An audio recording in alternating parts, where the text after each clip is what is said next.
Welcome everybody. It's a pleasure to announce today's colloquium.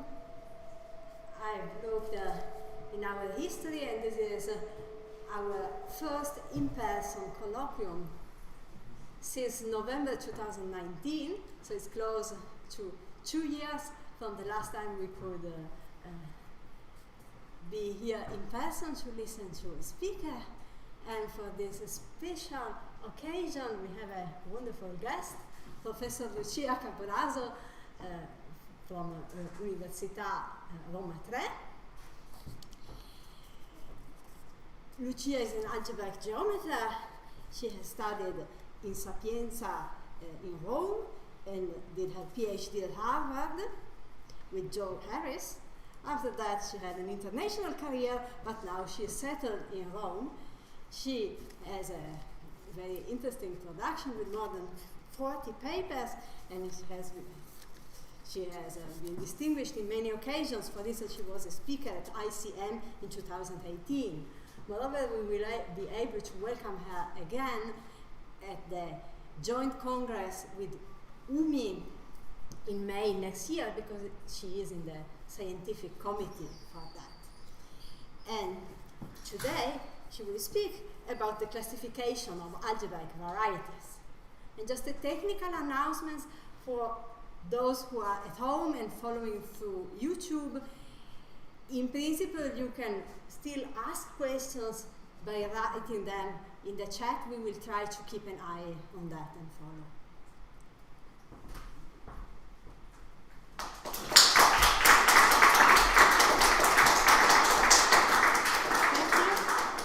Thank you very much. I'd like to thank Ursula, Professor Tomasi, for inviting me. I'm very pleased to be here, also for the same reasons why, as she said, this is also for me the first talk in front of a real audience after my last talk in front of a real audience was in January 2020. So it was a long time ago, and I'm very, very pleased to be here, and I thank you very much for the honor of starting this new session of colloquia, which I hope will continue to be live, in presence and not in remote. So, and also I want to congratulate with the department for having this colloquia in presence, because I think this is really great for everybody, not just for the audience, but also for the speakers. Okay, so my title is very vague, Classification of Algebraic Varieties, but what I want to speak about is really something has a sort of unusual name of moduli theory, which is the modern way we do classification theory today in algebraic geometry. But I want to start from something very basic. This is a colloquium talk after all. So the leitmotif, the theme of the talk is the fact that in algebraic geometry, the sets parametrizing geometric objects, that is algebra geometric objects, are themselves algebra geometric objects. This is very typical of algebraic geometry, and this makes the theory very special and also, in my opinion, very fascinating. So again, the sets parametrizing geometric objects are also geometric objects. More technically, the sets parametrizing varieties, algebraic varieties, are themselves algebraic varieties. And this will be seen in several examples today. Now, there are many more examples than the ones I will show today, but I will show you some so that you get an idea. Also, I will start from something very classical to arrive at something which is quite modern, quite recent. So the first part of the talk will deal with some very classical type of objects, and then towards the end I will introduce new objects so that you get an idea. So it's somehow chronologically organized. So I will begin with plane curves. So curves in P2. By P2 I mean P2 over the complex numbers. Everything I will say is over the complex numbers of degree D. Where the degree, I will tell you what the degree is. So a curve in P2 is given by a polynomial, a homogeneous polynomial in 3 variables of degree D. The set of zeros of that polynomial is called a curve in P2. Now the space of polynomials of degree D is a vector space two polynomials define the same curve if and only if they are multiple of one another. So this space has a very natural structure. Is a projective space of dimension what? Well, the dimension one computes it is this number d times d plus 3 choose 2, which, for example, if d is 1, gives you 2. This is just telling you that the set of lines in P2 is a P2, which you know already. Or the set of conics, if d is 2, that number is 5, the set of conics in P2 is a P5. These are things that are very elementary. And so on. Since this number would play a role, let me give it a name. Let's call it RD, not to write it too many times. So, but the point here is that this is an algebraic variety. This is a projective space. It's not just a set. So the set of all curves is an algebraic variety. So the set of all curves of given degree is an algebraic variety. Okay.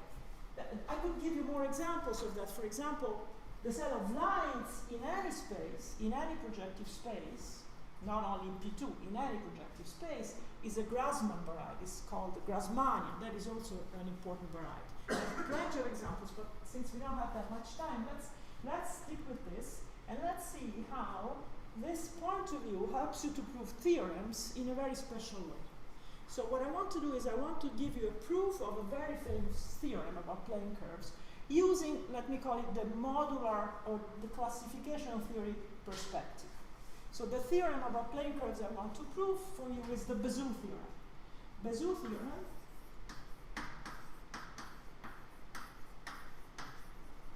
says the following thing. If you take two curves in P2 of degree C and D, so let C and D, two curves in P2 of respective degree small c and small d, so that it's easy, such that the degree of C is small c and the degree of D is small d, then the Bazoo theorem tells you in how many points they intersect, provided that they intersect transversely.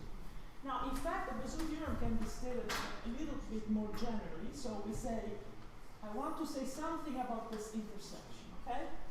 I want to say that the cardinality of that intersection is equal to the product of their degrees. Questions?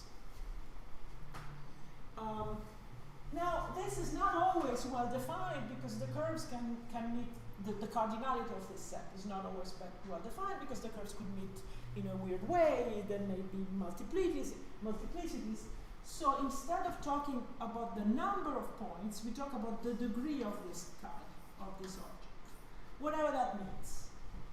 You probably don't know what that means, so let me tell you that in most cases, this is exactly, in most cases, that is exactly when the curves meet transversely. This is equal to the cardinality of the intersection. I don't have space, let me just say it in words. If C and D meet transversely, so transversely. Or if you want something more, somehow less quantitative, this is a math colloquium, so we like quantities. But you could also say that for most curves C and D, that number is equal to exactly the cardinality of the intersection. So this is a very famous theorem. The proof is not so easy. Not even an elementary proof is easy. Okay? But the proof I will give you is far from elementary, but it's very short and gives you an idea of how one thinks. Okay? So proof of this. So C and D are two curves of degree C and D. So we think of them as points in this projective space.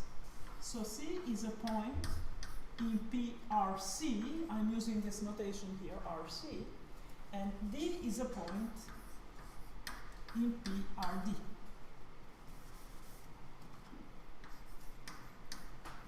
The first observation that is very natural for somebody who thinks from my point of view is that the number, this degree,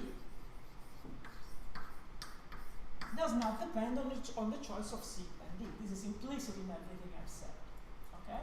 Is independent of the choice of the curve.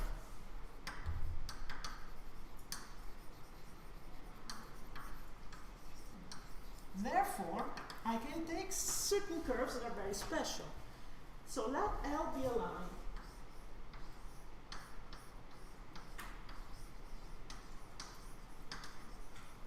So if I take C times L is C times a line. This is the set of zeros of a polynomial of degree C given by the linear polynomial defining L to the Cth power. So it is a curve of degree C. So therefore I can do the following. I can say the degree of C intersection D is equal to the degree of little c times L intersection D. And now some intersection theory is needed here. Here. Linearity. This is equal to T times the degree of L intersection D. This is not obvious, but it is. Once you are, as I said, this is a sophisticated proof that uses big technology, not so big actually. So now I can continue. I apply the same trick to D. D is D times a line. So I can write here C times the degree of L intersection D times a line. I apply linearity again, and this is C times D times the degree of L intersection L. But now L intersection L, of course, L intersection L, set theoretically means nothing. But if I take two lines different from one another, two lines in P2 meet at a point. And so this is exactly C times D. And the proof is finished. So there are several points in this proof that are important. One of them is, as you notice, maybe you didn't notice, but if you didn't, I'll tell you, we use very heavily the fact that we are in P2. So we are looking at curves in P2 and not in the affine space or so we are in a projective space.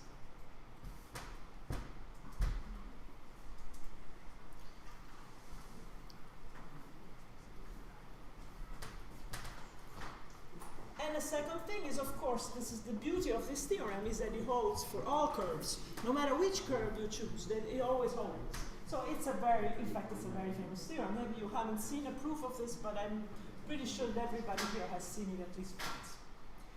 Now that I've given you this example, I want to look at more interesting curves. Not all curves, but curves where we can say something. We've taken all curves in the plane and we proved the theorem about them. Now let's look at some special curves. So now I have to choose the best eraser. Con acqua senza water, acqua senza acqua. Allora, con l'acqua o senza acqua? Questo con l'acqua e quello là senza acqua. Ok. Questo funziona bene.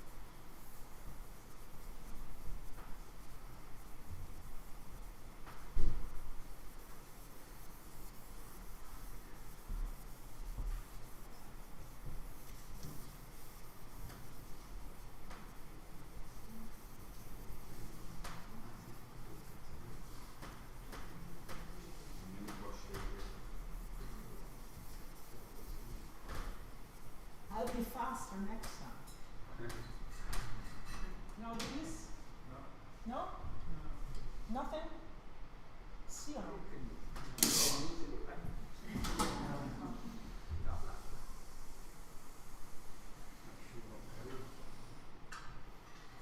Well.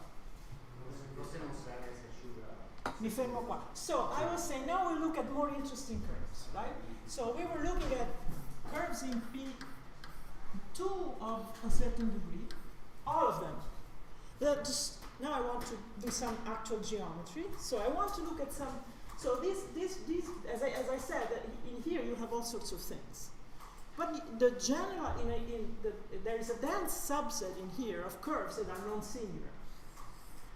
Let me draw like this, a non-singular curve with no self-crossing, nothing weird. For example, a conic. let's look at curves with some singular points. Let me call this thing B, D1. This means curves of degree D with exactly one node. I will generalize this and give you the right definition.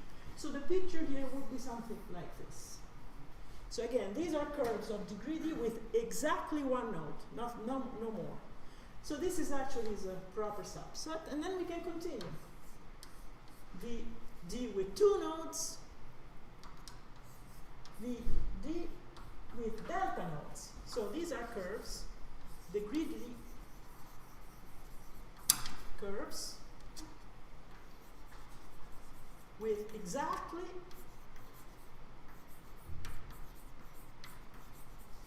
delta nodes. And as long as we don't take delta too big, because a curve of degree D cannot have too many nodes, okay? As long as delta is not too big, these are all strict inclusions, and these are also moduli spaces, in the sense that these are varieties. They have an algebraic structure, and their point parametrize curves, objects, geometric objects, with a certain number of nodes. So this guy is called the Severi variety, the expert. Severi variety, Francesco Severi was the first one to study it. And if D is not too big, if delta is not too big, we have to take this bound, otherwise that thing is empty. Minus 1. Then the dimension of VD delta is the dimension of the total space minus the number of nodes, which is sort of reasonable, right? Every node lowers the dimension by 1. So it's actually kind of nice. So is RD minus delta. Yes. Now, again, I need a notation for this number which will come up soon. So I denote this by RD comma delta. So when delta is 0, I get back RD. Now, the point is that this number, the dimension of this, so this is, as I said, an algebraic variety. We know its dimension. We actually know a lot about it. It has been studied by many. Starting from Severi, going all the way to Joe Harris, who, as Ursula said, was my Ph.D. advisor, and later on by several more mathematicians. The point is that this number has a meaning, has a geometric meaning. The geometric meaning is the following. Suppose we take this number of points in P2, this number of points in P2, and then ask yourself, how many curves of degree D with delta nodes pass through those points? The answer is finitely many. For example, so let me write it. The number of curves of degree D with exactly delta nodes passing through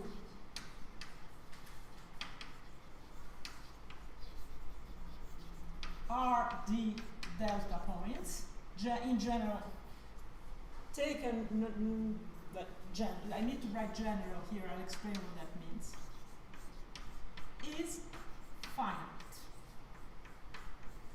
So this is the smallest number of points you need to pin down only finitely many curves. Example. Suppose let's go back to the case where delta is equal to 0. This is telling you that if you take, for example, if D is equal to 1, so RD 0 is 2, this is telling you that if you take 2 points, there exists only one line. There exists finitely many lines through these 2 points. And indeed, we know that there exists only one line through these 2 points. And so in general, if you take 5 points in the plane, such that no 3 of them are collinear, then there exists exactly one conic through those 4 points. So this is what general means. General means in a linear sense. There cannot be too many collinear subsets. So if you take this number of points, there are only finitely many curves through them. And the question is how many? Because the number of, if delta is 0, the number will always be 1, because this is linear algebra. If you take RD points in P2, for example, 9 points in P2, there exists exactly one cubic, one curve of degree 3 that passes through them, and so on. And this is an exercise of linear algebra. But what about singular ones? So there's a finite number of them. The question is how many? So let's call this number with a symbol. So let's call this number n d delta. So this is the definition of the number of curves of degree d and delta nodes through RD general points. And here I'll erase this because I have defined. This is a number. We want to compute it. As I said, if delta is equal to 0 and the 0 is always 1, and this is linear algebra. If delta is equal to 1, it's not easy, but it is known that this number is 3 times d minus 1 squared. With small number of nodes, meaning delta up to 5 or 6, now I'm not sure, people knew what those numbers are. But the question, the problem of finding a formula for these numbers, which is obviously a very classical problem. This is a problem that Severi himself could have posed, and maybe did. I actually don't know. But the problem is very easy to state. It took a very long time to get solved. And the point I want to make is that moduli theory played a huge role in this. Okay, so let me summarize what I just said.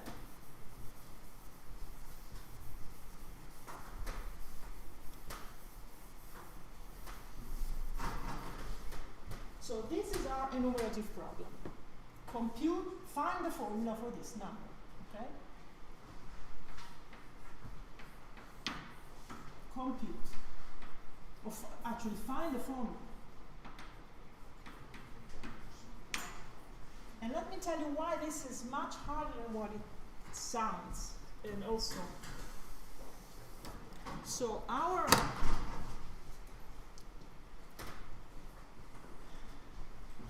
one could play with it and try to compute. And the problem one faces is, remember we have this Severi variety.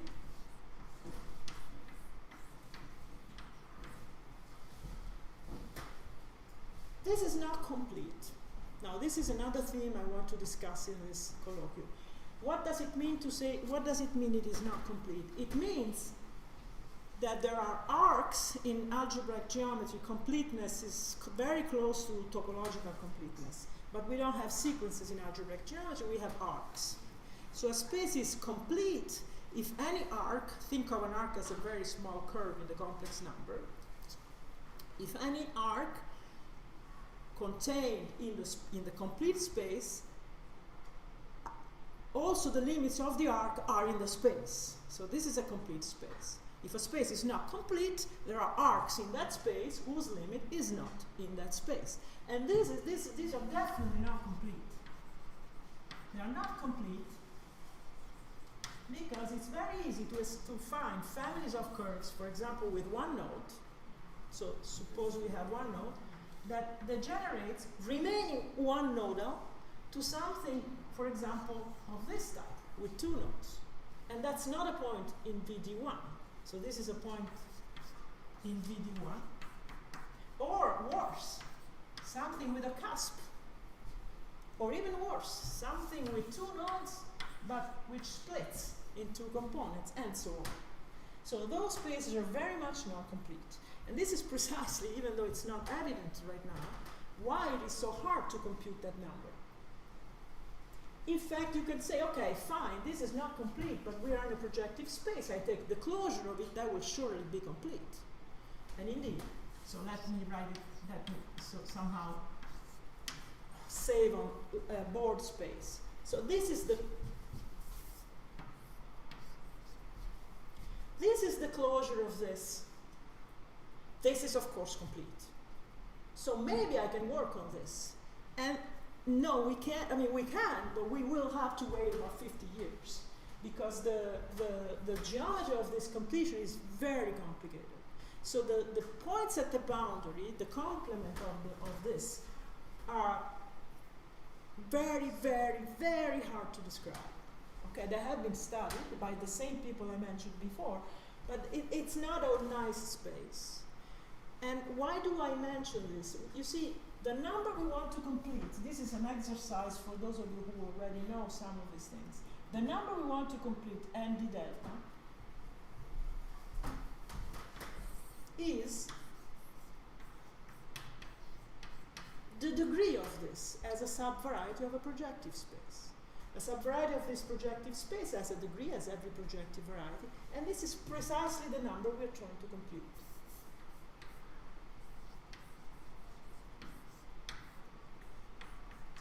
Notice that to talk about degree, we need the variety to be complete, otherwise we couldn't define the degree. So this is yet another reason why we really want to work with complete spaces and not with non-complete spaces. So to arrive at the solution of the enumerative problem that I have here, we have to somehow take a huge detour. And the detour is through moduli spaces. So now for the next 5 or 10 minutes, I will talk about different moduli spaces. That is, moduli spaces, more proper moduli spaces. That is, moduli spaces of abstract varieties modulo a real equivalence relation. Here we had no equivalence relation. The points of these varieties were just themselves. But more general moduli spaces are defined through some interesting equivalence relation. I think I give up on this. So let me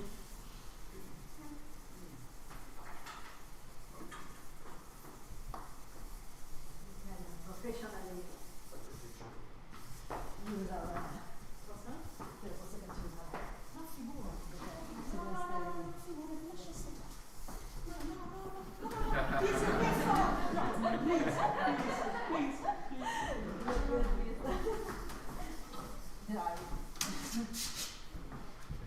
Ramke, tell her something. Do the husband. If she doesn't listen to me, maybe Okay, so now let's talk about Russo, veramente è meglio così. Allora, let's talk about moduli spaces of abstract curves. Now, I don't have time to speak about much else, so I will speak mostly about curves. Not only about curves, but mostly about curves. So first of all, what is an abstract curve for us? So abstract curves always projective, I will not repeat that every time, smooth in parentheses, are something very easy to describe, are just what? Well, take a Riemann surface with a certain genus, so G1 up to G are the number of holes, and put on it an analytic which is the same as algebraic structure. So a topological two-manifold, connected orientable compact, plus analytic or algebraic, because they are the same in this case, structure. So you should even though we visualize it as something in R3, which we do, they're not to be thought as in R3, they're to be thought as abstract, living in outer space, you know, and they have lots of projective model, each of them. So for example, they all can be realized as plane curves with a certain number of nodes or with other singularities. So, but that's a different story. Now we look at them as abstract objects, and as such they have, we can say when two of them are isomorphic. And I will not tell you what the definition is, but you should just believe me. We can say when two Riemann surfaces are isomorphic. And now the moduli space I want to introduce is the very famous MG. This is the moduli space of smooth curves of genus G, i.e. take the set of curves, by which I mean smooth curves, I just for brevity, smooth projective curves, so just like that, of genus G. Take the quotient by isomorphism, and this is just a set. The point, as I said at the beginning, is that this is not just a set. This is an algebraic variety with a very nice structure, and the structure on it is not something that you just pull out of nothing.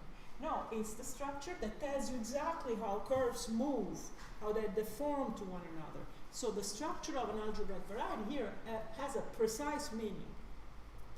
This goes back to Riemann. Usually people dates this back to Riemann. It's not exactly true, but certainly, you know, Riemann deserves anything. So let's credit this to Riemann.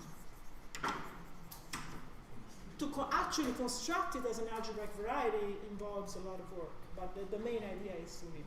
Now this is not complete. Just like the Severi variety before was not complete, this is not complete also, because also smooth curves can easily degenerate to something more singular. And since I told you that we want to work with complete space, we need a completion.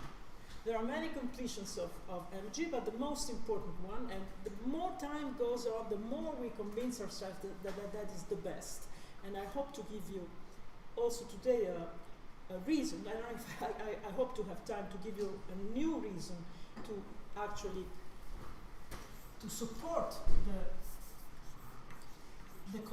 the idea that the moduli space that I haven't yet defined, but I will, is the actual best completion. Of course, you may disagree. It's my opinion. But anyways, so this is what? Well, since curves of genus G do not have a smooth moduli, complete moduli space, what we want to do is not to get into the same problem we had with the Severi variety, to complete which, since the Severi variety was given in a projective space, we had somehow an obvious candidate for the completion, just take the closure. Here we want to start, so this is an abstract variety. Just like this is a moduli space of abstract curves, this is an abstract variety. It doesn't come with any model in some projective space. So we want to compactify in a way that it is itself the completion of moduli space. And we can do that. I mean, not us. Deligne and Mumford could do that. And this is really some big achievement in geometry of the previous century. So this is, instead of taking only smooth curves, you add to smooth curves a certain type of curves with certain singularities. I will tell you later what they are, not now. All I will do now is I will say that these are stable curves, same thing, of genus G, modulo isomorphism. And stable includes smooth, so a smooth curve is stable, but the opposite is false. Now this moduli space was constructed by Deligne and Mumford in a wonderful paper of '69, which really opened a lot of lines of research in many fields, not just in algebraic geometry. I will tell you what this space looks like later, but now I need a further step, because at this point we're not ready to go to the enumerative problem that I told you I wanted to present the solution of. So this is not yet enough, but what this space did, as I said, was it inspired a lot of research. And among the many beautiful things it inspired the construction of a third moduli space, third in the sense that we have the Severi variety, we have the moduli space of stable curves, now we have a third of a different nature. This will be the moduli space of not objects, but maps. So instead of considering the moduli, our moduli space now, its points will not be varieties, but will be maps between varieties. So which is it's a huge jump. It took Kontsevich to get there. So this is, when one says that, seems like an obvious, an easy generalization. It is not. It's really deep. So what did Kontsevich do? Kontsevich considered the set of maps. I'll try to do it. Take the set of maps from a curve of genus G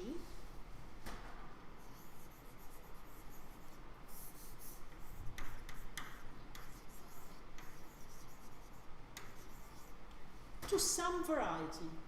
She considered a lot of varieties with certain hypotheses, but lots and lots of them.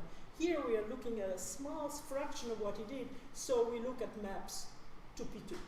But keep in mind that Kontsevich's construction is way more general than that. So maps from curves of genus G to P2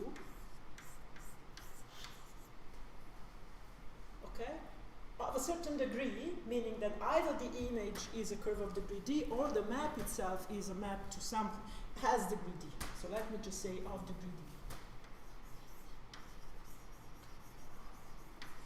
This is a colloquium talk, so I'm sweeping under the rugs details, but you can ask, okay, and I will provide more details.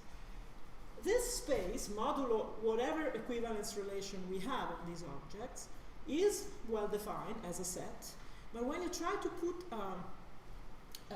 the structure of a variety or of a stack on it, you immediately see that this is not compact. And this is where the inspiration from the linear Mumford comes in.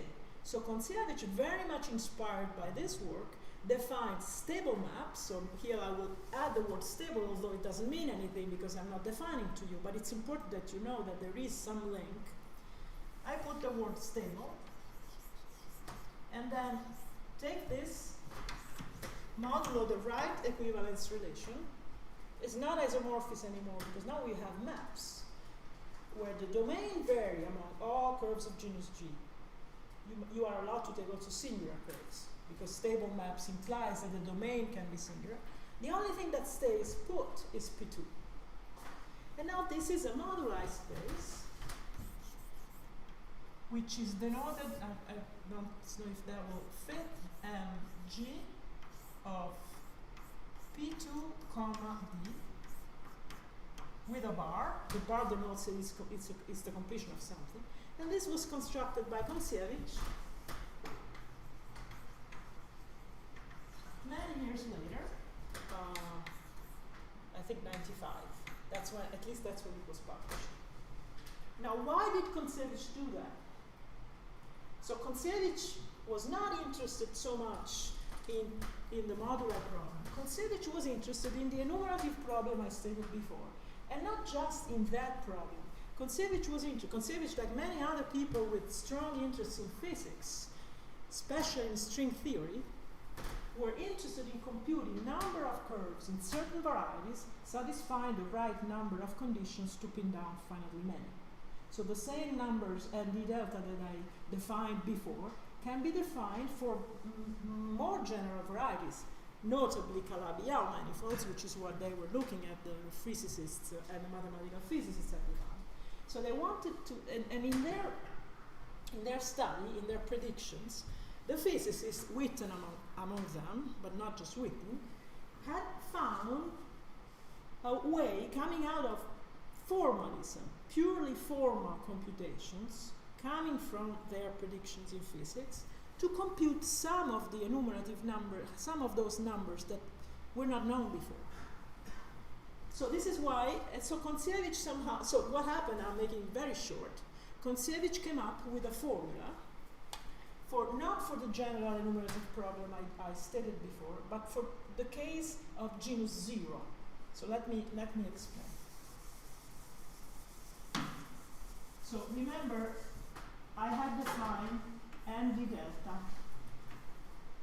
Now I take delta, I choose a certain delta, which to some of you will look familiar, to some of you will mean nothing.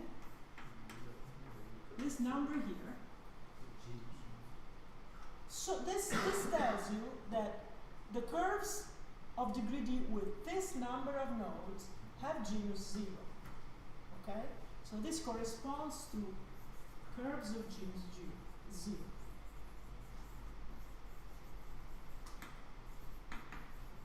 By the way, there is only one abstract curve of genus 0. The moduli space of curves of genus 0 is a point, which is why many problems for genus 0 are easier are solved first. So Koncevich was looking at this number. Since I don't want to write all this thing all over again, let me just write this ND. Okay? I apologize. So what Koncevich did, he found a formula for ND. And I will write it down for you. I want to torture you. But it's really nice. So let me write it down. This is Koncevich's formula that goes as follows. First of all, N1 is 1. Haha. We didn't know that. Of course we knew, right? And 1 is 1. There are two lines. There is one line through 2 points. But then I'm writing that to stress the fact that this is a recursive formula, it's inductive. So you need something to start. And this is it. So the formula goes as follows. You take the sum for d1 plus d2 equal d of n d1. So this is the number of rational curves of degree d1. And d1 is smaller than d. But this comes out. And d2.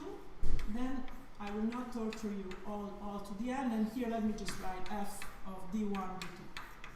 This is just an algebraic function. I could write it down if you want. I even know it by heart. This is very, so that means it's not so long. But so Kontsevich found the formula. And to prove the formula, in fact, what happens is he first discovered the formula and then proved it. And to prove, and he discovered it using that formalism that I was telling you, coming from prediction from quantum field theory, from physics. And the formula popped out like a mirror. And then he proved it. He proved it. How did he prove it? He proved it using this space. And let me tell you a little bit how he did it. So, he did the following. This space, if G is 0, this is, I said, is actually it's an algebraic variety. It's also an algebraic stack. We know a lot of things about it. If G is 0, this is smooth. If G is not 0, this is not smooth. So M 0, so when the genus is 0,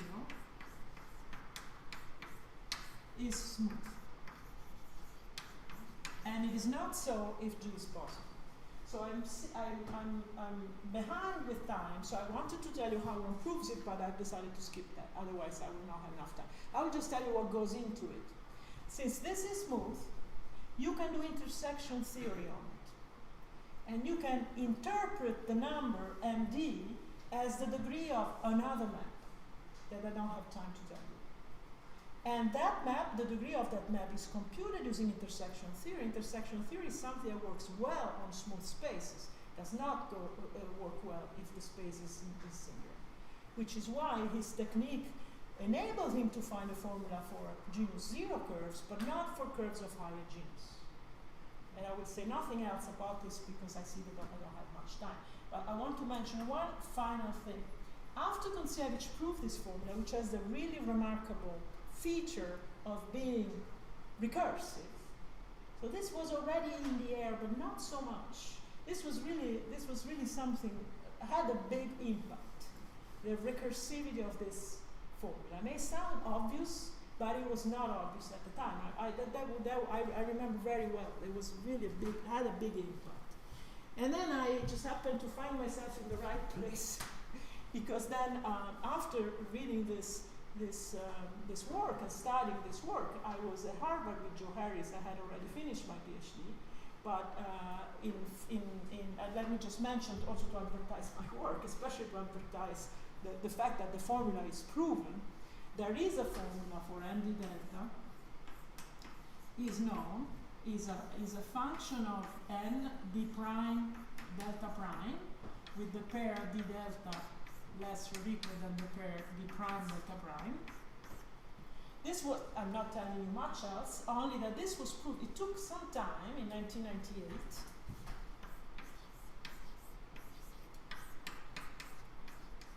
With the same Harris I mentioned before, but we did it using the Severi variety.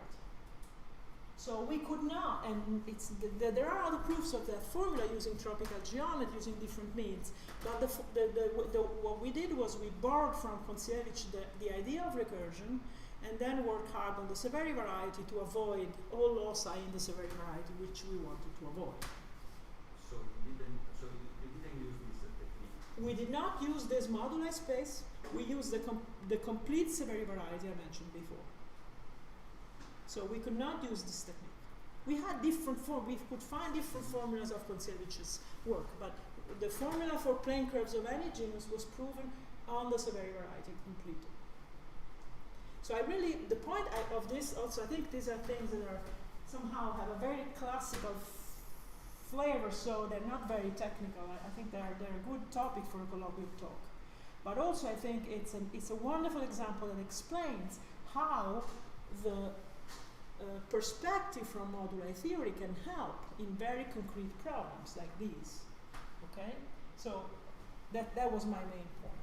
And now I want to fast forward to more recent mathematics, because this is all not so new. So let's get closer to today.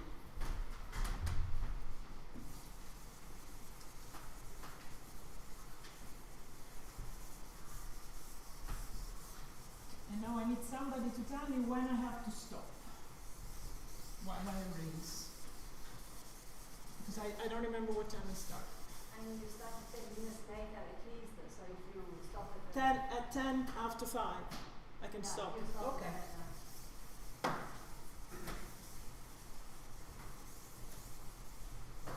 So the accent, the lesson I want to keep from what I just told is this recursivity, this recursion. There is a pattern that highlights certain recursive features of our moduli spaces. And now and this is something that has played a huge role in the last 20 years. So let me now finally give you, in a very unusual way, the definition of a stable curve. Okay, so I told you I told you we have this moduli space of stable curves, which I denoted by mg bar. This was the moduli space of stable curves of G. I didn't tell you what stable curves are. Now I will. So, what is a stable curve? And I will give you the definition in a way that in a way to highlight the recursive pattern.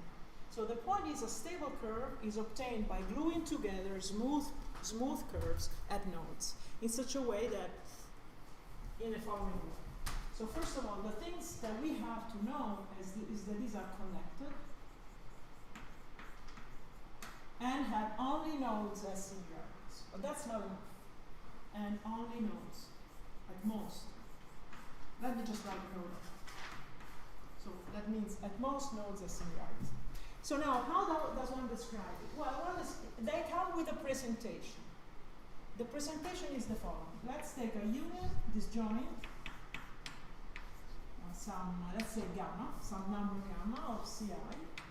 Each Ci is a smooth curve of some genus. And there is a map to X that is a presentation, so X is a quotient of that, by just attaching pairs of points. So let's say the union of the Ci, where you attach certain points. So let's say that delta is the number of singular points of our curve X.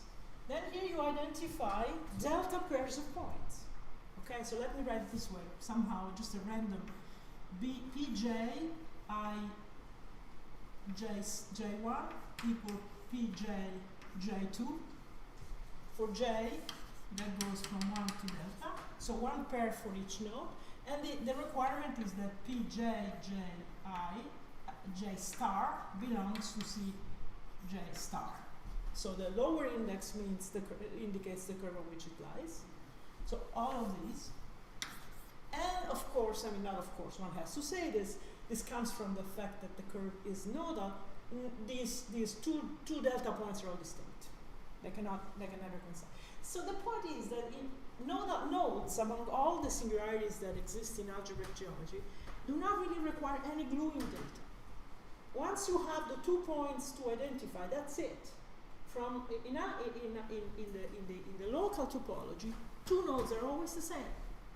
So all you need to specify are the 2 points you attach. That's it. This is not the same for all singularities, but it is for nodes. So the point is, so this, you have a map here, let's call it nu. The pre-image of, if you take Ci and consider the pre-image of the nodes lying on Ci, and this is where I have to. This is a stable curve. Now you will complain, of course, because what do you mean? You have a pair, a curve, and points. How you never define that? Well, because you do actually. What you do is you don't only look at mg, but you look at mgn. And this is the moduli space of stable curves of genus G with n marked points, compactifying the space of smooth curves of genus G with n marked points. So this, not only is this guy a stable curve for every I, but at every step, you see, if you think of this is a map that can be factored in delta steps. You do one pair at each time. And you can factor the order, you can change it, you can do lots of things. At every step, all of the connected components with the marked points are always stable curves. So a stable curve is not only, it's not only another curve, but it is very, very stable. All of its normalization with the marked points are stable. And so this enables us to, I hope I gave you the idea. Okay, I didn't give you the details. I just gave you the idea. So the point then, to make this in one statement, we have the following statement that we can make. We have mgn bar is stratified. Stratified by strata mg, such that mg, I will tell you how this varies, such that mg is itself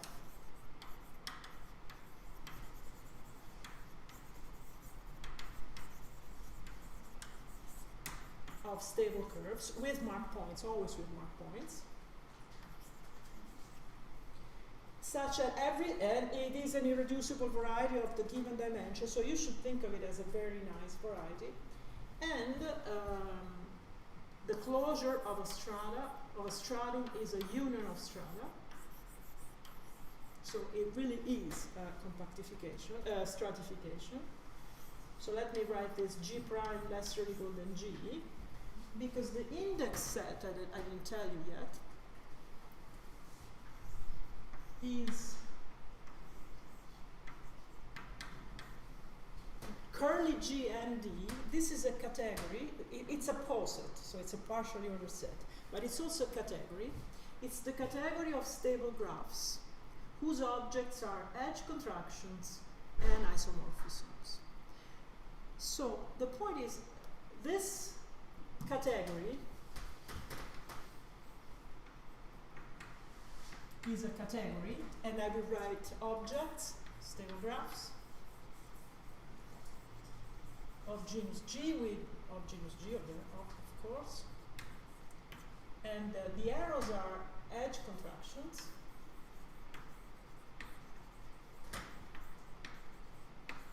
So it has a very obvious combinatorial nature, but you can construct easily from it, let me call it the topological avatar of this space, which is what I hope to explain in the final part. So when you see it this way, you say, okay, this is a combinatorial thing, and all right, that's nice, right? Why not? It tells us, but there's much more to it, and so I didn't tell you what stable graphs are, but now I will, because I will not only tell you what stable graphs are, but what dual complexes are. Dual complexes. So what is a dual complex? So let's call it Z. Okay? Some connected variety with normal crossing singularities. So this is a connected, doesn't really need to be connected. Doesn't matter. So the point is normal crossings. Singularities. For example, a normal curve is normal crossings. Normal crossings means that every time you have a singularities, you have two sheets of the correct dimension meeting transversely. This is what it means. So then you can define Z is any variety. Z is any variety. I'm giving you the definition first because I want to apply it in two cases. It's good that you ask. So I'm doing it with any variety because I want to apply this in two cases. When Z is a stable curve, and when Z is the moduli space itself. Okay, so it's two completely different situations, okay? So, the dual complex, this is something that goes back to the linear, I think, okay? The dual complex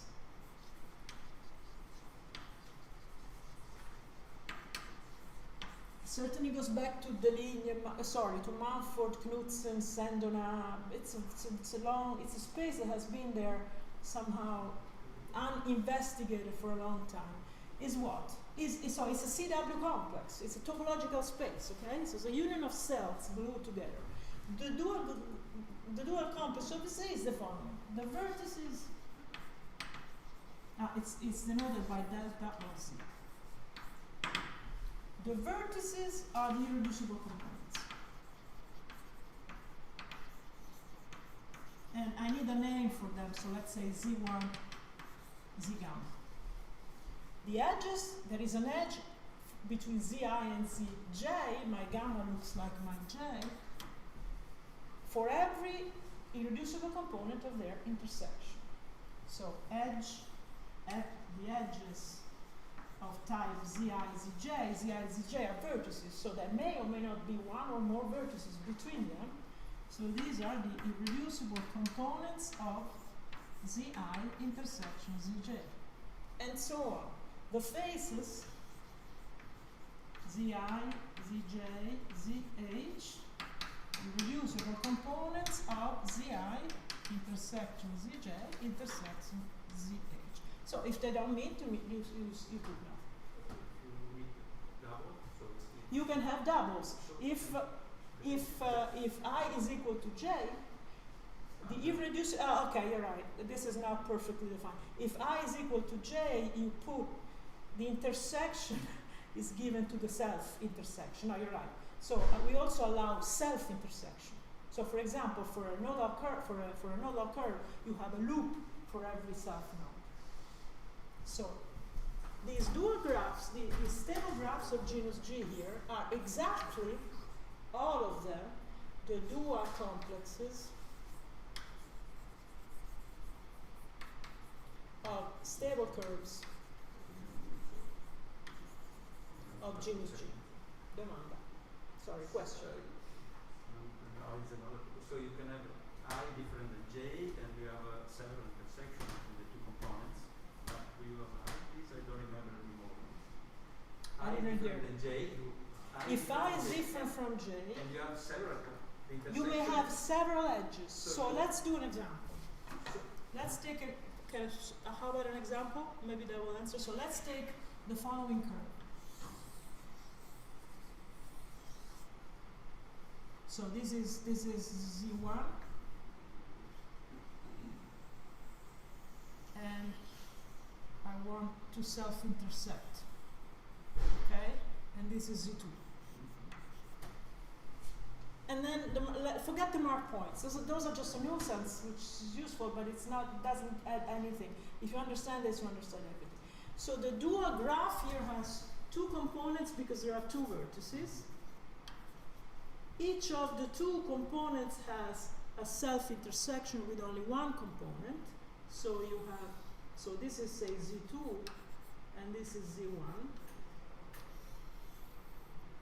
Now the two curves meet at only once. Maybe I should have. They could intersect more. I'm sorry, I improvised it. So if instead of this I had this, okay. Then there are two components to the intersection, so you have two edges between them. And that's the dual complex of that stable curve. But what we're really interested in now is not so much this. This is just because this guy will tell us how to arrive at a solution. What we're interested in now is the dual complex of the moduli space.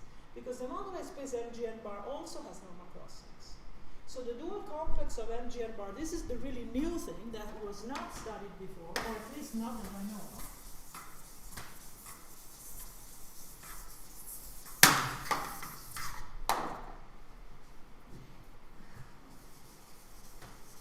So MGN bar has normal crossings. So it's boundary divisor. We don't really care so much about the interior. We care about the boundary divisor. So let's consider the boundary of the modular space. This has normal crossings. This is well known. So how about this? Now, why are we interested in this? Well, because it turns out, and this goes back to the linear, I don't know how to attribute it to, but now it's this guy. There are two things about this guy. This is a topological space. This should be clear. So now we're really in topology. Forget algebraic geometry. This is a complex. I don't remember how Hatcher, for example, calls it, but it's a complex. The homotopy type of this guy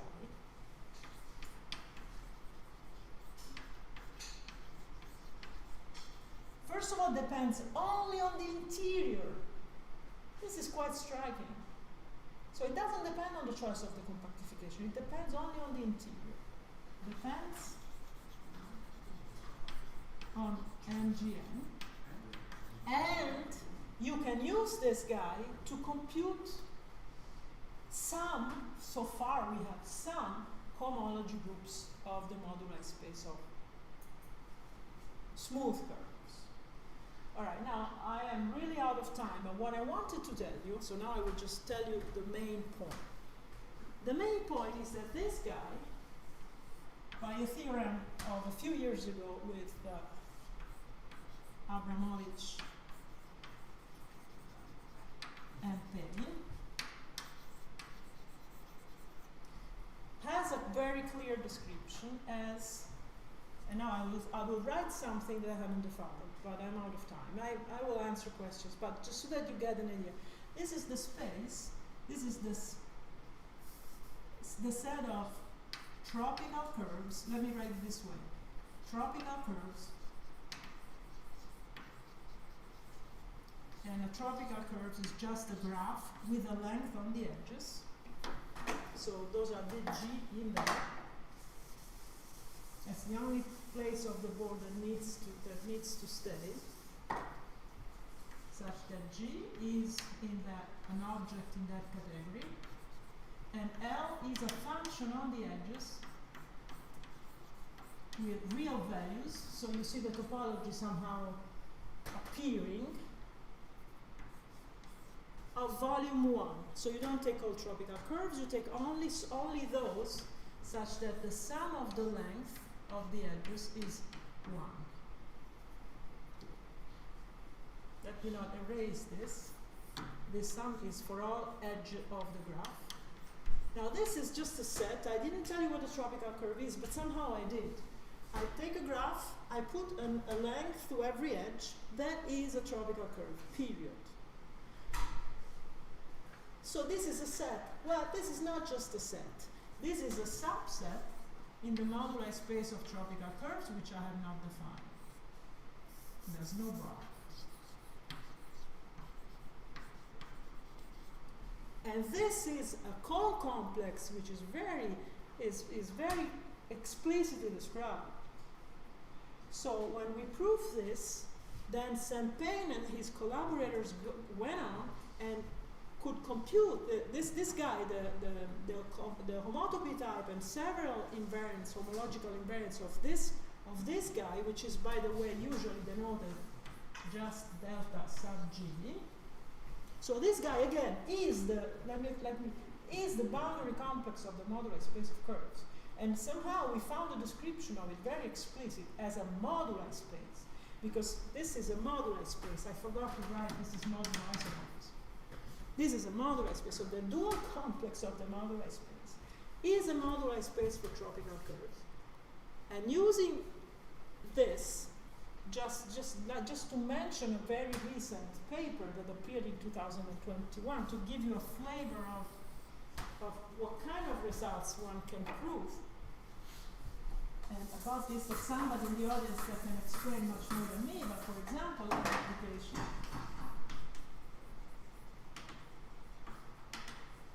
we can compute, see the cohomology groups of the moduli space and G, rational cohomology, are very, very, very interesting things. In many cases I don't know. So, for example, if in this level, for G minus 6, this is 0 for every G greater or equal than 7, and also G equals 5, and 3, this was already known. This is a theorem appeared in 2021 by Chen, Galacius,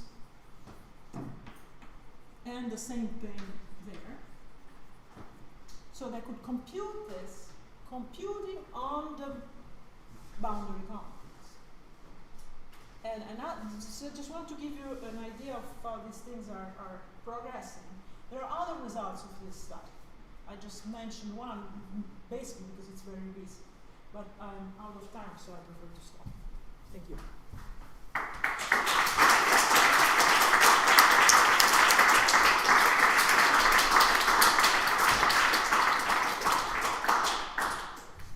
Are there any questions for Lucia? I have one, just the definition of conceiving space. So you gave just a little, you said that they were just maps from curves, but you didn't say, you can say some words more, if you can. Okay, the definition is not quick. Okay. But so, roughly speaking, is maps from nodal curves, not stable, nodal connected curves. So only nodes are singularities. So the curves was maps from nodal connected curves. The degree of the map has to be D, this is well defined, of degree D. And the curves also have marked points, so, but this is somehow something we can, the important thing is that the automorphism group of the map must be finite. And this condition, which is stability, ensures stability. This is always the case in all moduli spaces. This is the one, it's not easy to explain that directly, because it means that you can contract certain components as long as they, so the maps can also contract components. So you may have components that can contract it.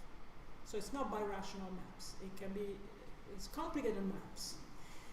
But just to give you an idea, if you take the space of maps, for those of you who know what that is, in genus 0 to P2 of degree 2, this is the space of complete conics, which was something, you know, very well known in intersectional theory, is something that has been constructed to prove the Steiner's theorem on the number of conics tangent to 5 conics. So, I mean, this is well known. This was, sorry, complete is equal to. So it's not something really out of the blue. In all cases that were already known, it gives back things that were already known. And yeah. So in this last example you made, it seems to me there are two parts. One is a topological construction, where you construct this complex, dual complex, and the other one is an identification of this with the tropical curves. Right. So this brings you to already many this kind of results. So my question is, the topological construction, can it be used on other example, maybe without having directly a connection with some moduli, I mean interpretation, moduli interpretation?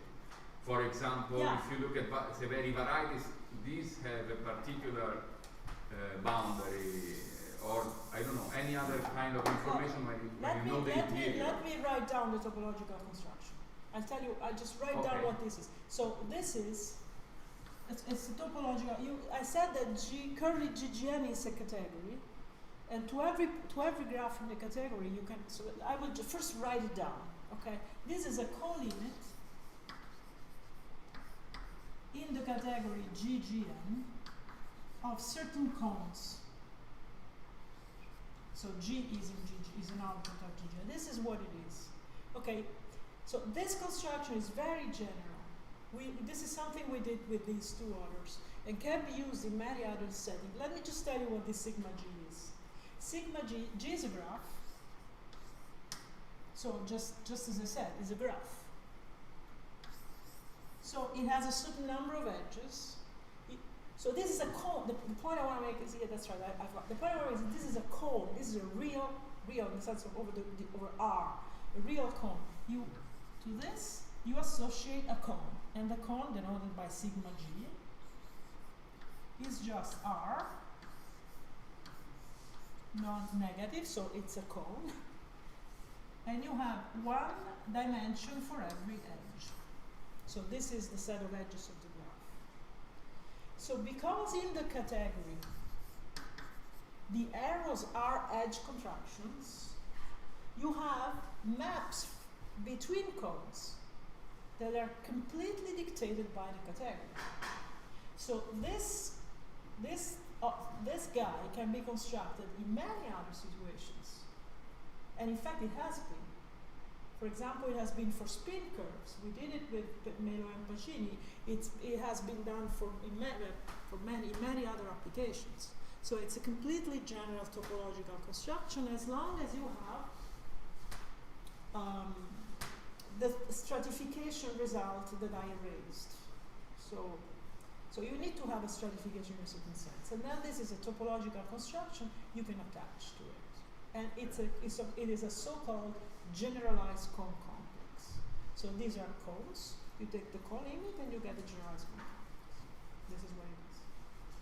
And then it so happens that it's the modular space of tropical cones. Oh, I think this is not right. Sorry, I need to correct. Sorry, no, let me correct. Otherwise I wrote something else. So this is the modular space of tropical cones.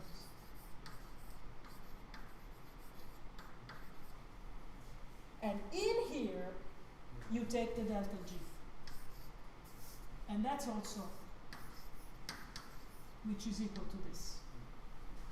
Okay, so this is, the equality does not go this way, it does not go this way, but this way. So this is a compact topological space. This is way non-compact. Okay, but this passing from this to this is easy. So the main point was constructing this. Now this is just easy, basically trivial, once you have this. So this is the general construction. Okay, sorry, so again, this is not compact. This is a 3G minus 3 plus n, real orbifold, non-compact.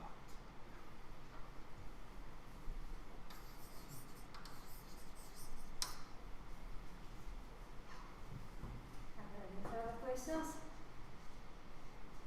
Otherwise, first let me remind you that we can have a small coffee break after the end of the talk, and I will send thanks to Lucia again. Thank you.